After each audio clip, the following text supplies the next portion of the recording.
It's so fascinating to see people running around the city, going to and from things, looking stylish, wearing a sneaker, so it's like practical. Then they'll throw on a heel, jump into a meeting, take the shoe off, run somewhere else, and you're just like, you look amazing.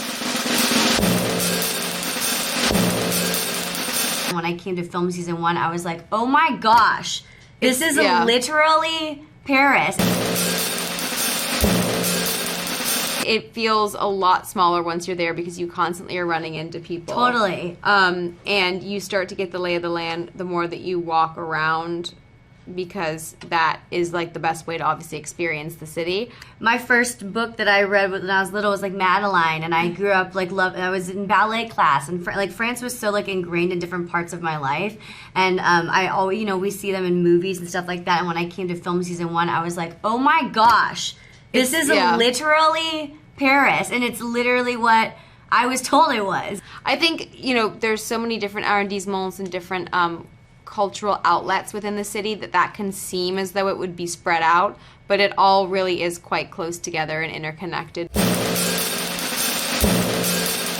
It is like beautiful and it is romantic.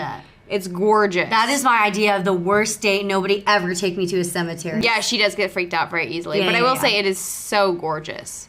It's really beautiful.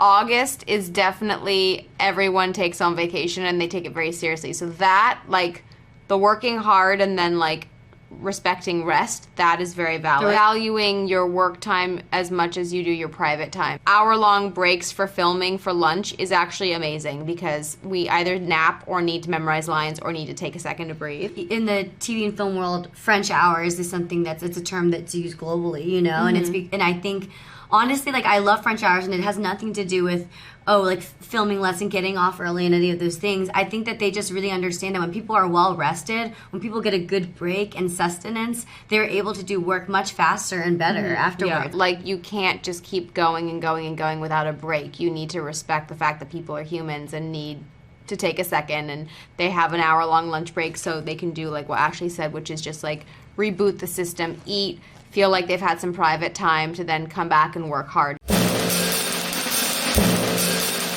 There's something about the experience of eating. In other cities, sometimes I'm like, okay, great, I have 5 minutes for a sandwich. I'm going to grab it here, and I'm going to go to over here. And really, like, Paris, they really respect the dining experience. I don't think it needs to be gourmet food, but it's more about like the quality of time spent with the person. You're not going to just grab them for a quick like 5-minute cappuccino. Like, you're going to sit down for an hour and talk and respect that time.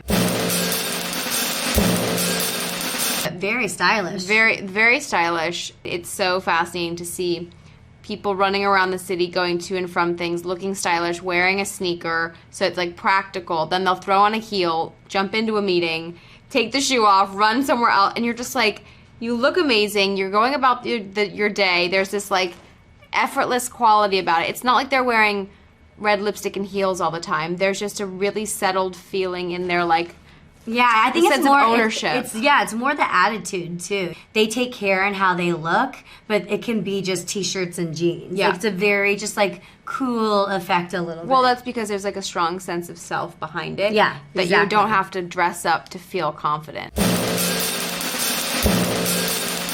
I mean, gosh, I stayed in the most very charming.